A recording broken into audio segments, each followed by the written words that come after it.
Hello મિત્રો, હું છું ગજેન્દ્ર પટેલ અને આપણી આ યુટ્યુબ ચેનલ ખેરવા ક્લાસીસમાં આપનું હાર્દિક સ્વાગત છે। મિત્રો, આજે આપણો ધોરણ 12 કોમર્સ આંકડાશાસ્ત્ર ભાગ 2 એનું ચેપ્ટર બીજું મોસ્ટ આઈએમપી એમસીક્યુ જોવાના છે। તો ચલો મિત્રો, આપણે પહેલો એમસીક્યુ સમજીએ। શું કહેશે?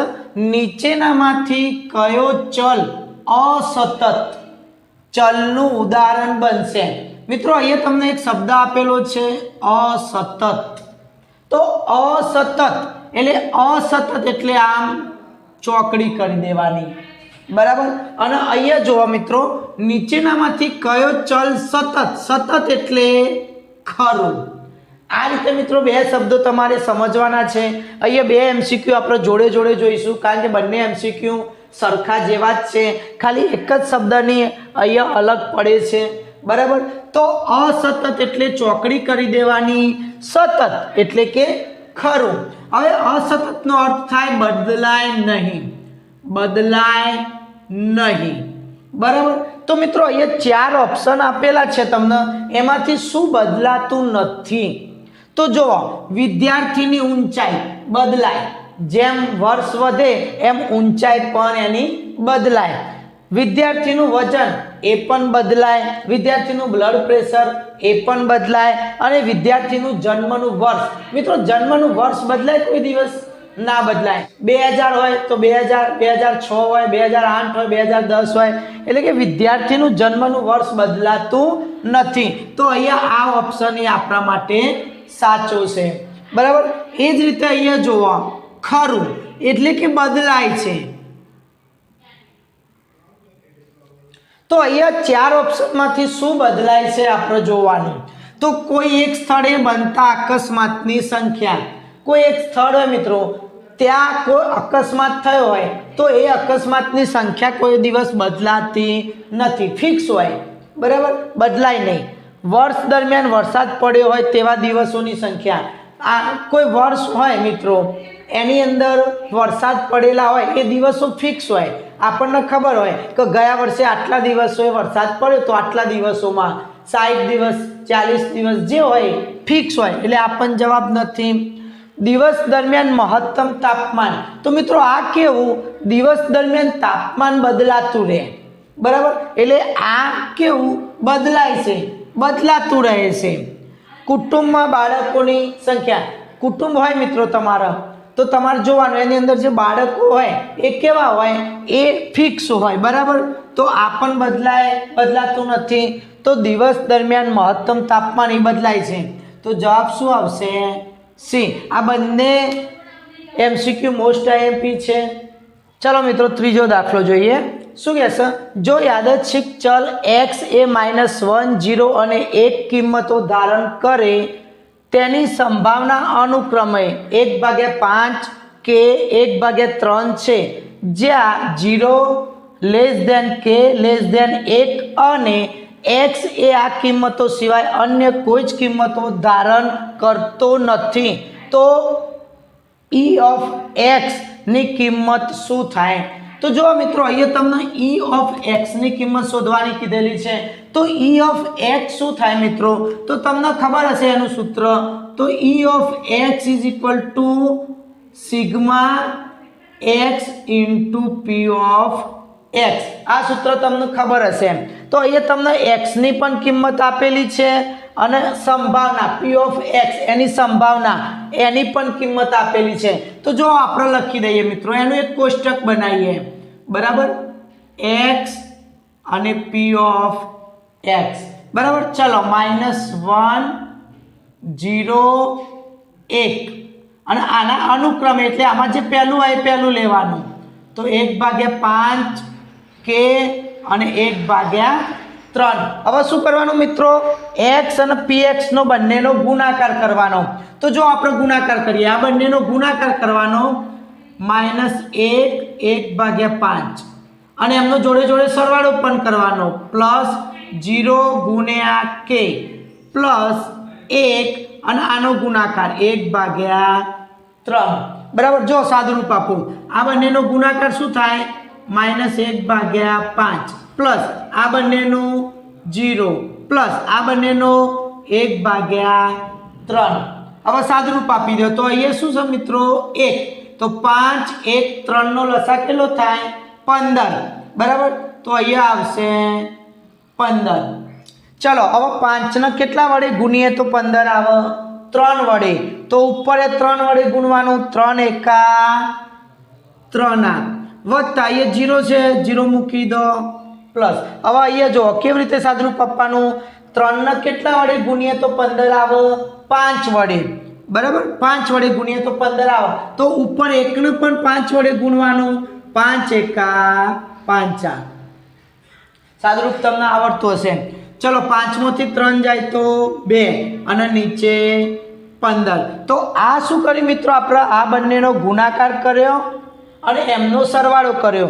એટલે e ઓફ x તમને મળી જાય તો કેટલું આવ્યું 2/15 ક્યાં છે જવાબ આ રહ્યો C 2/15 ચલો દાખલો ચોથો જોઈએ એના જેવો જ છે પણ થોડો અલગ છે શું કહે છે એક યાદચ્છિક ચલ ફક્ત -2 0 અને 2 જ કિંમતો ધારણ કરે છે જેની સંભાવના અનુક્રમે 1/5 3/5 અને k છે 0 less than k less than 1 તો k ની કિંમત શોધો મિત્રો અહીંયા આના જેવું નથી અહીંયા શું કીધેલું હતું e ઓફ x શોધવાનું અને અહીંયા શું કહેશે k ની કિંમત શોધવાની બરાબર તો જો કેવી રીતે શોધશું k ની કિંમત તો અહીંયા તમને એક ચલની કિંમત આપેલી છે ચલ તો ચલ કયો થશે મિત્રો x તો અહીંયા આપણે કોષ્ટક બનાવી દઈએ આના જેમ પણ આનાથી થોડોક અલગ દાખલો છે અહીંયા એની સંભાવના p ઓફ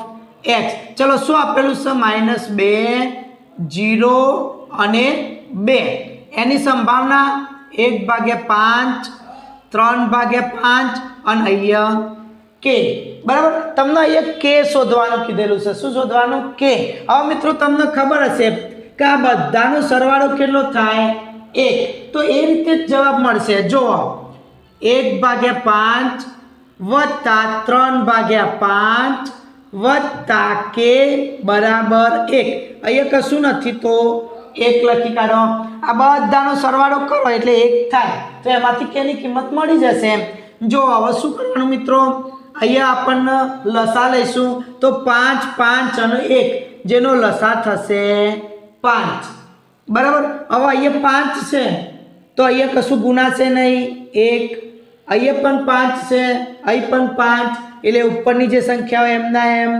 વત્તા અહીંયા 1 છે તો આપણો લસા કેટલો 5 તો અહીંયા 5 લાવવા પડે મારે તો 1 5 5 તો k ને હું કેટલા વડે ગુણીશ 5 વડે તો 5k ઇઝ ઇક્વલ ટુ 1 મિત્રો આ લસા લેતો તમને આવડતો હશે જો ના આવડે તો શીખી જજો બરાબર અને બીજું આ કેવી રીતે લખ્યું હું તમને કહું ફરીથી જો અહીંયા લસા કેટલો આવ્યો 5 અહીંયા 5 5 1 એટલે એનો લસા કેટલો આવ્યો 5 હવે મિત્રો અહીંયા કેટલા છે 5 તો 5 એકા 5 આ તો ઉપર 1 વડે ગુણવાનું અહીંયા જુઓ 5 એકા 5 આ તો ઉપર 1 વડે ગુણવાનું અહીંયા 1 સમાર કેટલા લાવવાના 5 લાવવાના તો 1 5 5 તો ઉપર 5 વડે ગુણવાનું બરાબર આ રીતે ચલો હવે ઉપર સરવાળો કરો કેટલો થાય 3 ને 1 4 વત્તા 5k ઇઝ ઇક્વલ ટુ આ 5 કે જ ગુણાઈ જાય અહીંયા 5 એકા 5 બરાબર ચલો આપણે k શોધવાનો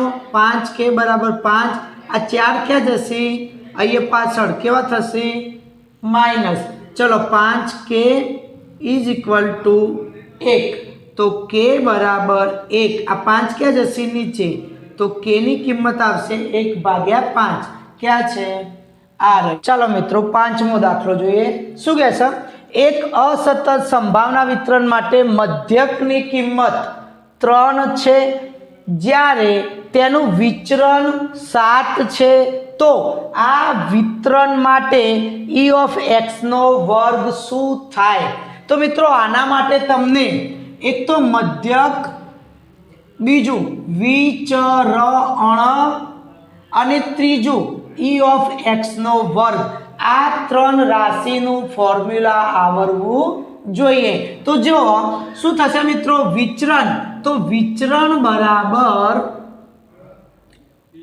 sigma square is equal to e of x નો વર્ગ માઇનસ મોટો કૌંસ e ઓફ x કૌંસની બહાર વર્ગ.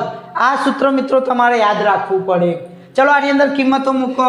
વિચરણ સિગ્મા સ્ક્વેર, મિત્રો આ વિચરણ છે, સિગ્માનો સ્ક્વેર જ છે, તો એ મૂકી દો 7 is equal to e of x નો વર્ગ આપણો શોધવાનો છે માઇનસ e ઓફ x કેટલો મધ્યક, આનો મધ્યક કહેવાય મિત્રો. e ઓફ x કેટલો આપેલો છે 3, પણ અહીંયા એનો વર્ગ કરવાનો, તો 3 નો વર્ગ કેટલો થશે 9. આ વસ્તુ યાદ રાખજો મિત્રો, બરાબર. ચલો 9 ક્યાં જશે પેલી બાજુ, તો માઇનસ કેવા થઈ જશે plus is equal to e of x નો વર્ગ. તો e ઓફ x નો વર્ગ ઇઝ ઇક્વલ ટુ 9 ને 7 16. તો કેટલો જવાબ આવશે મિત્રો 16, ઓપ્શન ડી. ચલો આ દાખલો પણ એના જેવો જ છે. શું કહેશે, એક અસતત ચલ x ના સંભાવના વિતરણ માટે e ઓફ x બરાબર 5 તથા e ઓફ x નો વર્ગ બરાબર 35 છે. તો આ વિતરણનું વિચરણ શું થાય મિત્રો? વિચરણ અહીંયા આપેલું હતું, અહીંયા શોધવાનું છે. તો વિચરણ બરાબર સિગ્માનો square is equal to e of x નો વર્ગ માઇનસ મોટો કૌંસ e ઓફ x મોટા કૌંસની બહાર વર્ગ, બરાબર. ચલો અહીંયા જોઈએ, e ઓફ x નો વર્ગ કેટલા આપેલા છે મિત્રો 35 માઇનસ e ઓફ x કેટલા આપેલા છે 5, પણ અહીંયા એનો વર્ગ કરવાનો, તો 5 નો વર્ગ 25, તો 35 માંથી 25 જશે તો 10, તો સિગ્મા સ્ક્વેર બરાબર 10, એટલે કે વિચરણનો કેટલો આવ્યો 10, તો ઓપ્શન થશે ડી. ચલો મિત્રો 7મો દાખલો જોઈએ. n બરાબર 10 પ્રાચલવાળા ધન વિષમ દ્વિપદી વિતરણ માટે નીચે આપેલ કિંમતો પૈકી કઈ કિંમત મધ્યકની હોઈ શકે? મિત્રો કઈ કિંમત હોઈ શકે એવું પૂછેલું છે, પરફેક્ટ નહીં, કઈ હોઈ શકે, બરાબર. તો n તમને આપેલો છે n બરાબર 10, અને બીજું શું કીધેલું છે મિત્રો ધન વિષમ દ્વિપદી વિતરણ. આ ધન વિષમ દ્વિપદીમાં મિત્રો કેવું હોય, તો જો અહીંયા તમને m આપેલું છે, અહીંયા મધ્યકની કિંમત શોધવાની કીધેલી છે, બરાબર. તો મધ્યક માટે શું થાય, તો મધ્યક બરાબર n p. n તમને આપેલો છે, p આપેલો નથી. ધન વિષમ દ્વિપદી વિતરણ માટે શું થશે આપણે લખી દઈએ, ધન વિષમ દ્વિપદી માટે કેવો થશે 1/2 કરતા નાનો, બરાબર. અહીંયા આ એક તમને યાદ હોવું જોઈએ, બુકમાં આપેલું જ છે કે p ની કિંમત કેવી હોવી જોઈએ 1/2 કરતા નાની, બરાબર. તો અહીંયા આપણે આવા મધ્યક જોઈએ તો શું થશે np is equal two n 10, અને p ની કિંમત આપણે લઈ લઈએ 1/2, તો કેટલા થશે મિત્રો 5, પણ અહીંયા 5 જવાબ નહીં આવે. અહીંયા શું કીધેલું છે p ની કિંમત 1/2 કરતા નાની છે, તો અહીંયા પણ કિંમત 1/2 કરતા નાની, અને અહીંયા 5 કરતા નાની કિંમત આવશે, બરાબર. આ એક MCQ માં તમારે વસ્તુ યાદ રાખવાની. અહીંયા જુઓ p ની કિંમત 1/2 કરતા નાની છે, તો જવાબ જે આવે એના કરતાં પણ નાની કિંમત હોય મધ્યકની, બરાબર. તો 5 કરતા નાની તો કઈ આવશે મિત્રો 3 આવશે, બરાબર. આમાં ઘણા બધા 5 લખતા હોય છે, અમુક મિત્રો એવું સમજતા હોય છે કે અહીંયા જવાબ ખોટા આપેલા છે, આ 3 ખોટો જવાબ છે. ના, જવાબ સાચો જ છે, અહીંયા આપણે સમજવું જરૂરી છે. ચલો 8મા નંબરનો પ્રશ્ન શું કહેશે, n બરાબર 4 તથા p બરાબર 1/2 પ્રાચલોવાળા દ્વિપદી વિતરણ માટે p ઓફ x નું મૂલ્ય x ની કઈ કિંમત માટે મહત્તમ થશે? તો મિત્રો તમારે x ની કિંમત શોધવી હોય તો એના માટે તમારે મધ્યકની કિંમત શોધવી પડે. તો મધ્યક બરાબર np. ચલો n કેટલા 4, p ની કિંમત કેટલી મિત્રો 1/2, તો અહીંયા 2 દુ 4, તો 2 તો x ની 2 કિંમત માટે મહત્તમ થશે. ક્યાં છે જવાબ? B option. ચલો મિત્રો 9મો પ્રશ્ન જોઈએ. શું કહે છે? એક દ્વિપદી વિતરણનો મધ્યક 5, મધ્યક આપેલો છે મિત્રો 5 તથા વિચરણ આપેલું છે 10/7. તો આ વિતરણ કેવું બનશે? આના માટેનું જે વિતરણ આવશે કેવું બનશે? ધન, ઋણ, સમિત કે કશું જ કહી શકાય નહીં. તો જો મિત્રો આના માટે આપણે જોવું હોય તો p ની કિંમત જોવી પડે, જે મેં અહીંયા લખેલી છે. જો p ની કિંમત 1/2 કરતાં નાની હોય તો ધન, જો p ની કિંમત 1/2 એટલે કે 0.5 હોય તો વિતરણ કેવું હોય? 0. અને p મોટો હોય, 1/2 કરતાં p મોટો હોય એટલે કે 0.5 કરતાં p મોટો હોય તો વિતરણ કેવું થશે? ઋણ. ચલો ગણીએ. તો મધ્યક આપેલો છે મિત્રો, તો મધ્યક એટલે np. કેટલા આપેલા છે? 5. અને અહીંયા વિચરણ એટલે npq. કેટલા આપેલા છે? 10/7. બરાબર. હવે મિત્રો આ જે np જે આપેલું છે એની કિંમત આપણે આમાં મૂકી દઈએ. બરાબર. જો npq બરાબર 10/7. અહીંયા np ની જગ્યાએ કિંમત મૂકી દો. આ રહ્યા np બરાબર 5, તો અહીંયા મૂકી દો 5. q m ના m ઇઝ ઇક્વલ ટુ 10/7. ચલો આપણો q શોધવાનો છે. તો q બરાબર 5 ક્યાં જશે? નીચે. તો 10/7 ગુણ્યા 5. બરાબર. ચલો 5 દુ 10. તો q ની કિંમત કેટલી થઈ મિત્રો? 2/7. બરાબર. હવે q પરથી p ની કિંમત શોધવી હોય તો તમને સૂત્ર ખબર હશે. p = 1 - q. બરાબર. ચલો 1 - q. q કેટલા? 2/7. ચલો 7 એકા 7 -2/7. તો કેટલા થશે? 7 માંથી 2 જાય તો 5/7. તો p ની કિંમત કેટલી આવી? 5/7. બરાબર. હવે આ 5/7 આપણને ખબર નથી કેટલી કિંમત, તો મિત્રો ભાગાકાર કરી દો. 5/7. ચલો ભાગ ના ચાલે એટલે 0 પોઈન્ટ મૂકી દેવાનો. અહીંયા 50 થઈ જશે. તો શું થશે મિત્રો? 70 49. તો p ની કિંમત કેટલી આવી મિત્રો? 0.7. આ બંનેનો ભાગાકાર કર્યો એટલે. બરાબર. અહીંયા 0.7 કિંમત આવી. હવે 0.7 એટલે 0.5 કરતાં મોટું. તો 0.5 કરતાં મોટી કિંમત હોય તો શું જવાબ આવે? ઋણ વિષમ. શું જવાબ આવશે? ઋણ વિષમ. Option B. તો આ રીતે આ દાખલો ગણવાનો, કોઈ દિવસ ગોખવાના નહીં MCQ. બરાબર. ચલો 10મા નંબરનું શું કહેશે? n અને p પ્રાચલવાળા દ્વિપદી વિતરણ માટે એક પણ સફળતા ન મળે તે ઘટનાની સંભાવના માટેનું સૂત્ર નીચેના પૈકી કયું છે? બરાબર. તો અહીંયા n અને p આપેલા છે મિત્રો, તો n આપેલો છે, p આપેલો છે. q ના આપેલો હોય તો q પણ લઈ લેવાનો. બરાબર. બીજું શું કહેશે? એક પણ સફળતા ન મળે. અહીંયા કંઈ પણ સફળતા નથી તો x નું મૂલ્ય કેવું થશે? 0.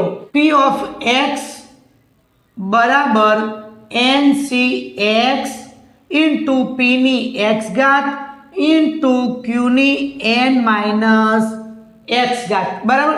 ચલો x બરાબર 0 મૂકી દો. તો nC0 p x ની કેટલી ઘાત? 0 ઘાત અને q n માઇનસ 0. બરાબર. તો શું થશે? nC0 p ની 0 ઘાત q ની n ઘાત. તો આ રીતેનું સૂત્ર ક્યાં છે મિત્રો? તો nC0 p ની 0 q ની n ઘાત. તો બી ઓપ્શન આવશે. તો મિત્રો આ રીતે MCQ તમારે યાદ રાખવાના. જો મિત્રો વિડીયો ગમતો હોય તો તમે વિડીયોને લાઈક કરો, તમારા મિત્રોને શેર કરો અને ચેનલ ઉપર નવા હોય તો ચેનલને સબસ્ક્રાઈબ કરો. જય હિન્દ, જય ભારત.